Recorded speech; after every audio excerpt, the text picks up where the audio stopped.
प्राणायस्तु, मुख पर लगाइए। ओम नसोर्मे प्राणोस्तु, नासिका के दोनों छिद्र। ओम अक्षणोर्मे चक्षुरस्तु, दोनों आंखें। ओम कर्णयोर्मे श्रोत्रमस्तु, दोनों कान। ओम बाह्वोर्मे बलमस्तु, दोनों भुजाएं। ओम ऊर्वोर्मा ओजोस्तु, दोनों जंघाएं। ओम आरिष्टानि मेंगानि तनुस्तन्वा में सहसंतु, सब शरीर पर छींटे।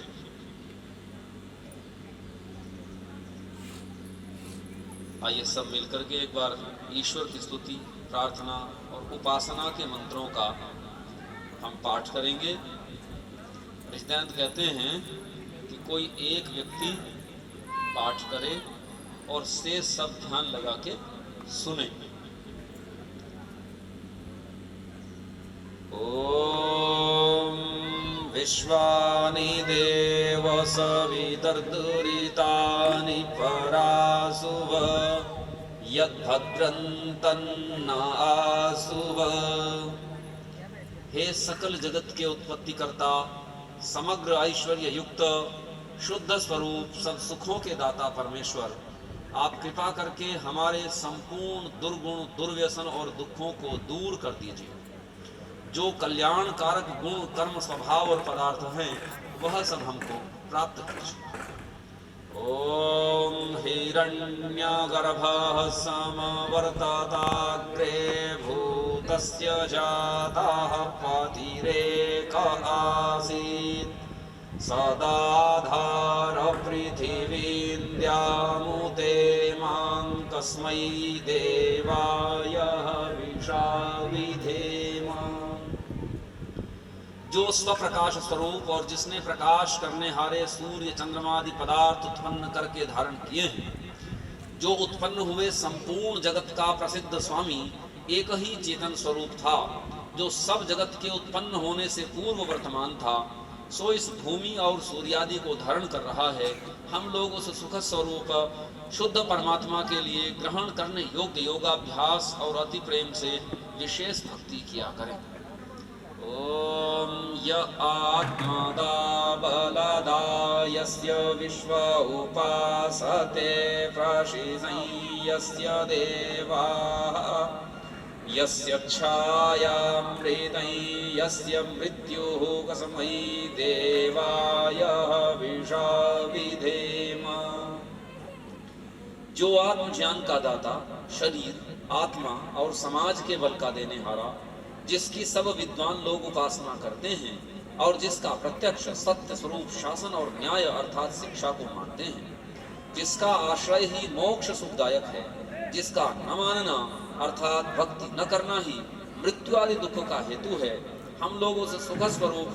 सकल ज्ञान के देने हारे परमात्मा की प्राप्ति के लिए आत्मा और अंतःकरण से भक्ति अर्थात उसी की आज्ञा पालन करने में तत्पर रहे। ओम यः प्राणतो निमिषतो माहित्वैकइन्द्राजा जगतो बभूव, य ईशे अस्य द्विपदश्चतुष्पदः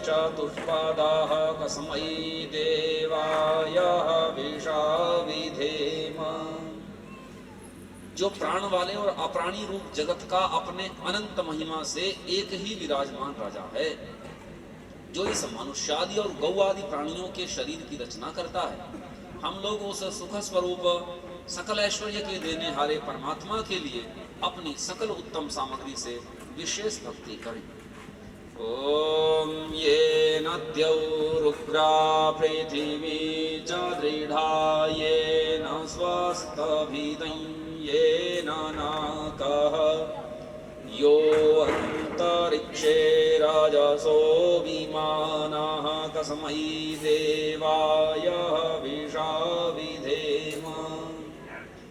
जिस परमात्मा ने तीक्ष्ण स्वभाव वाले सूर्य आदि और भूमि को धारण, जिस जगदीश्वर ने सुख को धारण और जिस ईश्वर ने दुख रहित मोक्ष को धारण किया है, जो आकाश में सब लोक लोकांतरों को विशेष मान युक्त अर्थात जैसे आकाश में पक्षी उड़ते हैं वैसे सब लोकों का निर्माण करता और भ्रमण कराता है, हम लोग उस सुखदायक कामना करने के योग्य पर ब्रह्म की प्राप्ति के लिए सब सामर्थ्य से विशेष भक्ति करें। ओम प्रजापते न त्वदेतान्यो विश्वा जातानि परिता बभूव यत्कामास्ते जुहुमस्तनो अस्तु वयं स्याम पतयोरयिनाम्। ये सब प्रजा के स्वामी परमात्मा, आपसे भिन्न दूसरा कोई इन सब उत्पन्न हुए जड़ चेतनादिकों को नहीं तिरस्कार करता है, अर्थात आप सर्वोपरि हैं। जिस जिस पदार्थ की कामना वाले हम लोग आपका आश्रय लेवे और वांछा करें, उसकी कामना हमारी सिद्ध होवे, जिससे हम लोग धन ऐश्वर्यों के स्वामी हों। ओम सनो बंधुर्जनिता सविधाता धामानि वेद भुवनानि विश्वा यत्र देवा अमृतमानशानास्त्रिति ये धामन्नध्यैरयन्ता। हे मनुष्यों, वह परमात्मा अपने लोगों का भ्राता के समान सुखदायक, सकल जगत का उत्पादक, वह सब कामों का पूर्ण करने हारा, संपूर्ण लोक मात्र और नाम स्थान जन्मों को जानता है, और जिस सांसारिक सुख दुख से रहित नित्यानंद युक्त मोक्ष स्वरूप धारण करने हारे परमात्मा में मोक्ष को प्राप्त होकर विद्वान लोग स्वेच्छा पूर्वक विचरते हैं, वही परमात्मा अपना गुरु, आचार्य, राजा और न्यायाधीश है। अपने लोग मिलके सदा उसकी भक्ति किया करें। ओम अग्ने नयसुपथाराये अस्मान् विश्वानि देववयुनानि विद्वान् यूयोध्य समज्जुराणमेनो भूयिष्ठान्ते नम उक्तिं विधेम। हे स्वप्रकाश ज्ञान स्वरूप सब जगत के प्रकाश करने हारे सकल सुखदाता परमेश्वर, आप जिससे संपूर्ण विद्यायुक्त हैं, कृपा करके हम लोगों को विज्ञान व राज्यादि ऐश्वर्य की प्राप्ति के लिए अच्छे धर्मयुक्त आप लोगों के मार्ग से संपूर्ण प्रज्ञान और उत्तम कर्म प्राप्त कराइए, और हमसे कुटिलता युक्त पाप रूप कर्म को दूर कीजिए। इस कारण हम लोग आपकी बहुत प्रकार की स्तुति रूप नम्रता पूर्वक प्रशंसा सदा किया करें और सर्वदा आनंद में रहें। ईश्वर स्तुति प्रार्थनोपासना प्रकरणम् अथ स्वस्ति वाचनम्। ओम अग्निमीळे पुरोहितं यज्ञस्य देवमृत्युजं होतारं रत्नधातमं सनः पितेव सूनवेग्ने सूपायनो भव स च स्वानः स्वस्तये स्वस्ति नो मिमीतामस्विना भगः स्वस्ति देव्यदितिरनर्मणः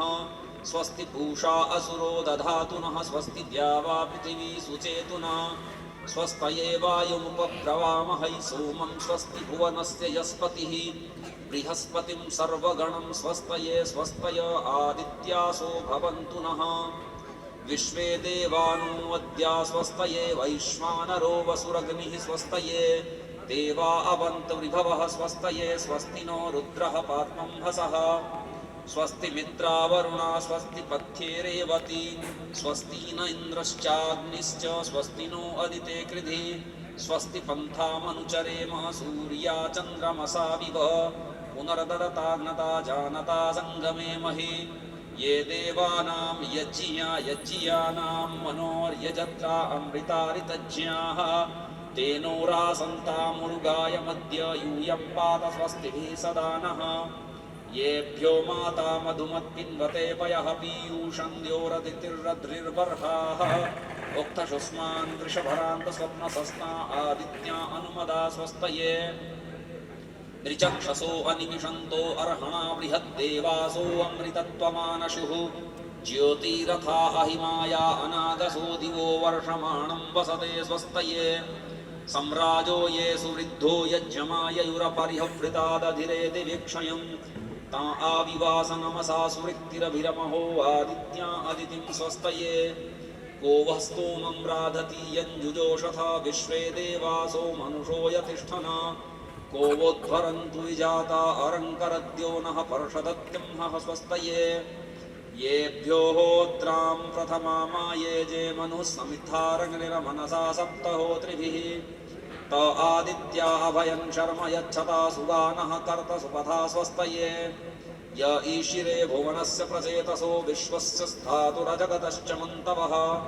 तेन कृतादकृतादेन सस्पर्यद्या देवासः पिप्रिता स्वस्तये भरेष्विन्द्रं सुभवं हवामहे होमुचं सुकृतं देव्यञ्जनम्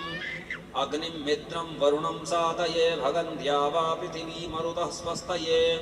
सुत्रामाणं पृथिवीन्द्यामनेहसं शुशर्माणम् अदितिं सुप्रणीतिं दैवीन्नावं स्वरित्रामनागसमस्रवन्तीमारुहेमा स्वस्तये विश्वे यजत्रा अधिवोचतोतये त्रायध्वन्नो दुरेवाया अभिरुतः सत्यया वो देवहूत्याहुवेम शृण्वतो देवा अवसे स्वस्तये अपामी वामपा विश्वामनाहुतिमपारातिं दुर्विदत्रामघायतः आरे देवाद्वेषोऽस्मद्युयोतनो ऋणः शर्म यच्छता स्वस्तये अरिष्टः सामर्तो विश्व एधते प्रजाभिर्जायते धर्मणस्परि यमादित्यासो न यथा सुनीतिभिरति विश्वानि दुरिता स्वस्तये यन्देवासो वथ वाजसातौ यं शूरसाता मरुतो हिते धने प्रातर्यावाणं रथमिन्द्रसानसमरिष्यन्तमारुहेमा स्वस्तये स्वस्ति नः पथ्यासु धन्वसु स्वस्त्यप्सु वृजने स्वरवति स्वस्ति नः पुत्रकृथेषु योनिषु स्वस्ति राये मरुतो दधातनः स्वस्ति रिद्धि प्रपथे श्रेष्ठारेषु स्वस्त्यधीया वाममेते सानो अमासो अरणे निपातु स्वावेशा भवतु देवगोपा इषेतोर्जेत्वा वायवस्थ देवो वः सविता प्रार्पयतु श्रेष्ठतमाय कर्मण आप्याय ध्वमज्ञा इन्द्राय भागं प्रजावतीरनमीवा अयक्षमामावस्तेन ईशतमाघसं सोऽध्रुवा अस्मिन् गोपतौ स्यातपद्भिर्यजमानस्य पशून् पाहि आनो भद्राः कृतवो यन्तु विश्वतो दग्धासो अपरीतास उद्भिदः देवानो यथा सदमिद्वृधे असन्नप्रायुवो रक्षितारो दिवे दिवे देवानां भद्रासुमतिर्यूयतां देवानां रातिरभीनो निवर्ततां देवानां सख्यमुपसेति मा वयं देवान आयुः प्रतिरन्तु जीवसे तमीशानं जगतस्तस्तुषस्पतिं धियञ्जिनमवसे हूमहे वयं पूषानु यथा वेदसाम सदवृद्धिरक्षिता पायुरदब्धः स्वस्तये स्वस्ति न इन्द्रो वृधस्रवाः स्वस्ति नः पूषा विश्ववेदाः स्वस्ति नस्तारक्षो वरिष्ठनेमिः स्वस्ति नो बृहस्पतिर्दधातु भद्रं कर्णेभिः शृणुयाम देवा भद्रं पश्येमाक्षभिर्यजत्राः स्थिरैरङ्गैस्तुष्ट्वां सस्तनूभिर्व्यशेमहि देवहितं यदायुः अग्न आयाहि वीतये गृणानो हव्यदातये निहोता सत्सि बर्हिषि त्वमग्ने यज्ञानां होता विश्वेषां हितः देवेभिर्मानुषे जने ये दृशत्ताः पर्यन्ति विश्वारूपाणि बिभ्रतः वाचस्पतिर्बला तेषां तन्वो अद्य दधातु मे इति स्वस्ति वाचनम् अथ शान्तिकरणम् ॐ शन्न इन्द्राग्नि भवतामवोभिः शन्न इन्द्रावरुणारातहव्या शमिन्द्रा सोमा सुविताय संयोः शन्न इन्द्रापूषणा वाजसातौ शन्नो भगः शमुनः शंसो वस्तु शन्नः पुरन्धिः शमुसन्तुरायः शन्नः सदयस्य सुयमस्य संशः शन्नो वर्यमा पूजातो वस्तु शन्नो धाता शमुधर्तानो वस्तु शन्न उरुचि भवतु स्वधाभिः शम्रोदसी बृहति शन्नो अद्रिः शन्नो देवानां सुभवानि सन्तु शन्नो अग्निरज्योतिरनीको वस्तु शन्नो मित्रावरुणावश्विनाशम् शन्नः सुकृतां सुकृतानि सन्तु शन्ना इशिरो अभिवातु वातः शन्नो द्यावा पृथिवी पूर्वहूतौ शमन्तरिक्षं ऋषयेनो अस्तु शन्ना ओषधीर्वनिनो भवन्तु शन्नो रजसस्पतिरस्तु जिष्णुः शन्न इन्द्रो वसुभिर्देवो अस्तु शमादित्येभिर्वरुणः शुशंसः शन्नो रुद्रो रुद्रेभिर्जलाशः शन्नस्पष्टाग्नाभिरीह शृणोतु शन्नः सोमो भवतु ब्रह्मा शन्ना शन्नो ग्रावाणः समुसन्तु यज्ञाः शन्नः स्वरूणां मितयो भवन्तु शन्नः प्रसवः शंवस्तु वेदिः शन्नः सूर्यौरुचक्षा उदेतु शन्नश्च तसरः प्रदिशो भवन्तु शन्नः पर्वता ध्रुवयो भवन्तु शन्नः सिन्धवः शमुसन्तापः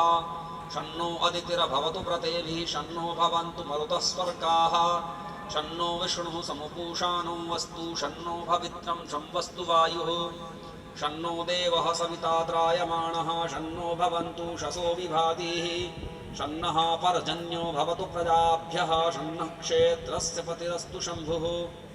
शन्नो देवा विश्वदेवा भवन्तु शं सरस्वती सह धीभिरस्तु समभिषाचः शमुरादिशाचः शन्नो दिव्याः पार्थिवाः शन्नो अव्याः शन्नः सतयस्य पतयो भवन्तु शन्नो वरवन्तः शमुसन्तु गावः